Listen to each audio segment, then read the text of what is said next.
Before my semester in my EDU 305 class, I thought of technology on a very basic level when it had to do with education. I saw it as a tool that could be used in the classroom, but I didn't see it as something that would completely change an outlook of how we learn and how we teach. I saw technology as a tool to aid in teaching, such as creating iMovies or using the computer to take papers, basic things that I had done in my past, but I had never really thought about how it could affect a student and completely change their outlook on education. Our first integration of technology in our classroom that we talked about was TPAC and SAMR models, and these gave me a really great introduction onto how technology really could be used in the classroom. So our first thing, TPAC, that we looked at, I never really thought about the three connections of content knowledge, pedagogical knowledge, and technological knowledge that could be put together to really extensively teach a student. So I understood content knowledge, you're just focusing on what you'd be teaching, and this could be used through technology or by itself with paper and pen. And then we look at pedagogical knowledge of what the student's trying to learn, how they're learning. And then we see technological knowledge of how we're introducing technology into the classroom to better create that content learning in a new way. So I really enjoyed this tool because it allows us to easily identify, here's what we want to look at or learn, and then here's how we're going to use technology to further advance it or teach the student in a new way. So a way I thought that could be a good example for how to use TPAC is, let's say I have a 7th grade classroom and I'm a science teacher and I have to talk about cell anatomy. So I'm going to talk about animal and plant cells. How I could do it without technology is I just walk through the basic functions of both cells in a textbook. I can break the class into small groups and they can talk about it and label diagrams.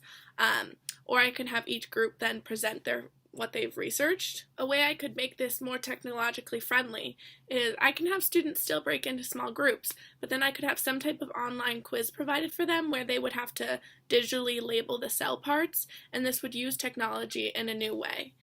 Once the students have learned about each cell, they could then type up a paper, create a flow chart, or a graph kind of explaining each cell, and this can be more artfully done online than it could be in the classroom on paper.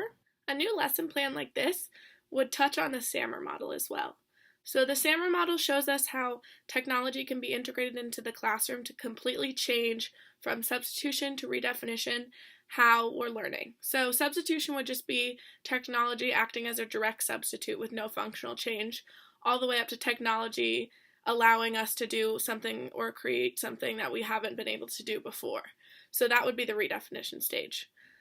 The suggestion I just proposed about using technology in a biology classroom to learn about cells, I think this could be used for augmentation, which is technology acts as a different substitute with functional improvement. So if we're looking at a graph or an image of a cell, drawing it would be effective, but if we're using an online tool, this would help students to continuously learn about the cell maybe in a different way than they would have before. Another topic that we talked a lot about in our class this semester was digital citizenship. So it's really important for students to learn, as we start to add more technology into the classrooms, that students have to have careful rules and regulations around technology so that they're using it responsibly. So first off, we don't want to be giving websites information about students so that they're staying safe. For example, we want to be teaching students that the internet, although it can be great, is also a dangerous tool sometimes. So identities can be taken, and we want to make sure that students understand that they have to keep their identities private when they're young. Along with that, we just want students to understand using their technology as a privilege in the classroom. So although we will be introducing it a lot more in my class, as I hope, we can't just be on our computers all the time. So when it's time to use technology, there is a time for that. But when students need to turn it off, they also need to be ready to focus on the teacher. So another topic that I really enjoyed talking about in Ed 305 was digital equity. This is something we really need to be thinking about when we go into the classroom as new teachers, because technology can add a lot of disparity into the classroom. So I find that as an Elon student, we are used to having equal opportunities between peers. But when we go into the classrooms for Elon Ed majors, we will be witnessing the disparity between students. It is often true that students are given drastically different opportunities based on their differences, and I, as a special ed teacher, want to try to eliminate all of this.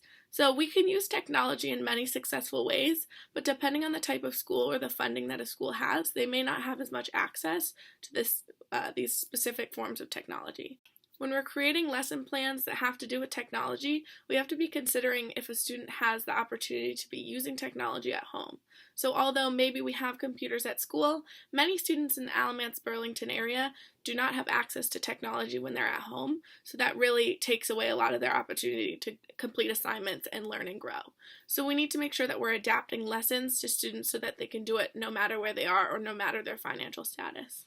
Something that I really enjoyed doing this semester was being able to create a website. So I'd never really done this before and I didn't really know what it would be like, but I loved being able to create a website because first of all, it wasn't very difficult. It also allowed us to be very flexible and imaginative with how we wanted to teach our students, and this really gave me an idea of, wow, I am going to be a teacher in the future, and these are how I can really use technology in the classroom, very realistically.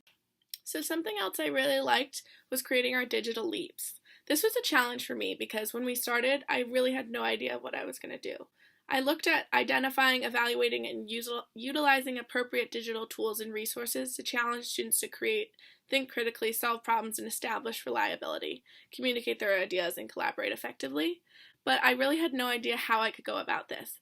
But as we were going throughout our semester, I realized I wanted to create some type of outlet for my students to tell their peers about what they've learned, but I wanted to do it creatively. So I thought of a news channel.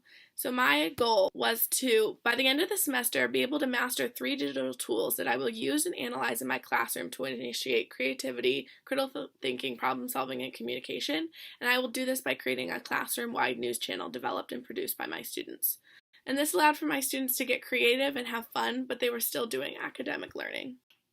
As I said in the beginning, I had this idea of what technology could be in the classroom, and I didn't realize that it could go so much farther than I thought. Honestly, this class has taught me so much about how to use technology to further my education as well as my students, and really use technology as a redefinition tool, not just to add excitement to our classroom.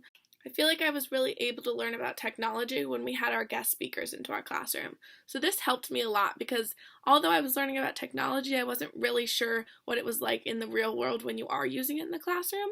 But by having these teachers come in and talk about how effectively they use them in their classroom, it really helped me to understand what I'd be doing in the future. I'm now excited to take these tools I've learned in EDU 305 into my classroom in the future, and I know especially as a special ed teacher, I can use so many of these tools to really help my students.